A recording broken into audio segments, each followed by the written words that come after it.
You were programmed to take it and take it and take it, but you don't have to be a doormat anymore. You were trained to ignore your own feelings and disregard your own needs. You had to become the caretaker in the family. As an adult, you continue taking on this role because at a deep level, it was an identity that you accepted and turned into something that almost feels real inside of you. So it's unconscious.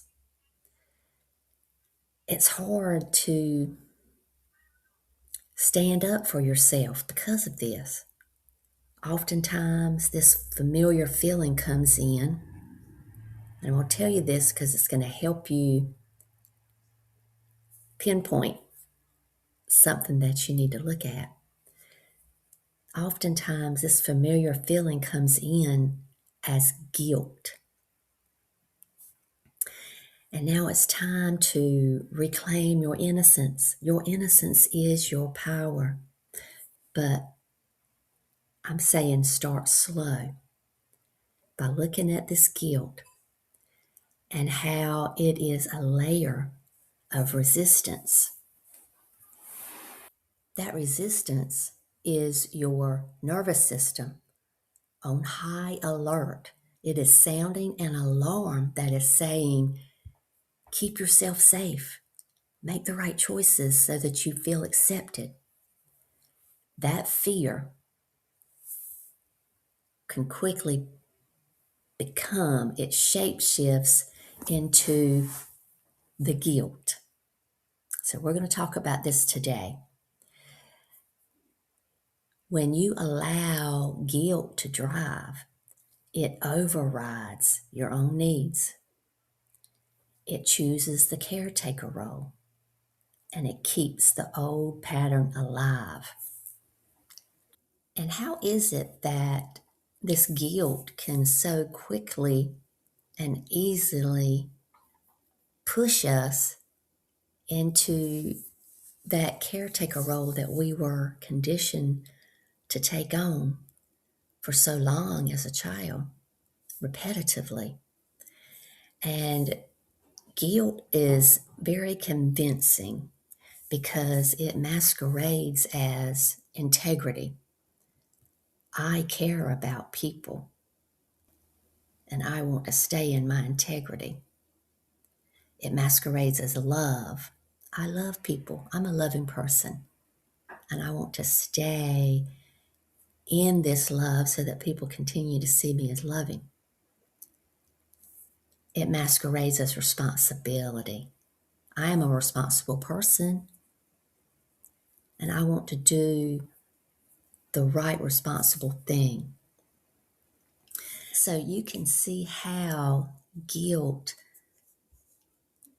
making you feel all these things about your integrity, your image, and being loving and responsible can turn into a sense of control, a way that you can choose to stay in your integrity and love and responsibility so that everything will be okay. You will be accepted. You will do the nice thing. You will be the good person. And in reality, it's old suppressed fear rising up, an old identity of needing to be the caretaker in order to feel safe and accepted. But what I am here to say today is to let that guilt be the red flag. Let it show you, I need a boundary here. I need to speak my truth. And if you don't know those things, if they don't come in to your mind in that middle of that situation, maybe you can think to ask yourself, what do I need right now? Instead of feeling this guilt, what do I need? What do I need to do? What do I need to say? I need to choose to forgive myself. I need to let the situation unfold without controlling it. See the guilt as old pain and identification. It's an illusion. Don't see it as real in this moment. And it takes practice. Allow it to gently move and release. That's what the guilt will do. It will. If you look at it for the truth of what it really is, the conditioning to be the caretaker of everyone, look at it as that, then it will gently and within seconds move and release so that you can see there's something underneath that guilt that is ready to be looked at, felt, and moved out and released and transmuted. And we're going to talk about that. You can see and feel that underlying vulnerability, that vulnerable layer of emotion that you can't see it when you stay in guilt. And these are the underlying emotions that I want to point to help you see what's really going on. Fear. Fear says, will I be rejected? Grief. Grief of never being allowed to choose yourself. Anger.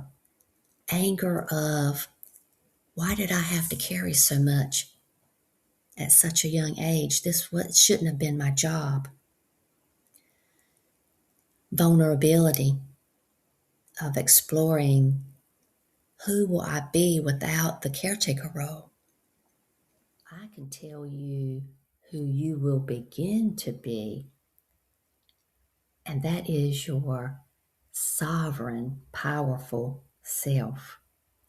When you begin to see the truth about that guilt that you feel as a people pleaser and how it revolves around that caretaker role that you were forced into as a young child, then you will be able to allow that guilt to just move out of the way and be released so that you can see the underlying issues and you will begin to heal. And I want to give you an example.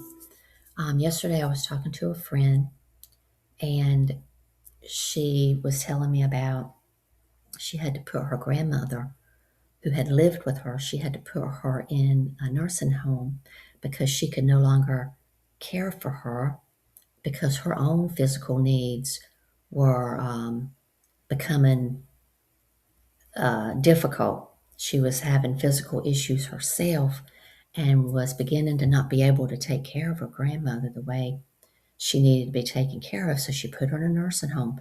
And even though my friend was aware of how it was necessary for her to do this, because so that her grandmother could get the care that she needed, she said, I know, Tina, that it was the right thing to do because I love her and I want her to be well taken care of. But at the same time, I feel this guilt, this deep, heavy guilt. And that's when I told her, I said, well, there is the sadness of what we'll call a healthy sadness of not having her here anymore close to you because you love her and love spending time with her. You miss her because she, had to go to a nursing home so far away out of town and you can't visit her as often as you like. So there's that healthy sadness that is aside from being a people pleaser, but then that guilt that you're feeling is coming from an old role that you had to take on as a child, that caretaker role, and you feel responsible and did then to take care of everybody's feelings and needs. And she jumped right in and she said, that is exactly what happened. I had to take care of my two younger brothers because they needed me to. because no one else would if I hadn't. So she had this very deep wound of having to be an adult early and take care of two young children. And she was just a child. So now she is able to see that caretaker role and to see that guilt and where it's really coming from. And it's going to help her heal and move into her true sovereign self. So I'm going to leave it here, and I hope it helps. And I like to end with a message from myself, my higher self, and my guides. And it goes like this: we see you, we honor you, we love you, and we trust you. Blessed be. We'll talk to you next time.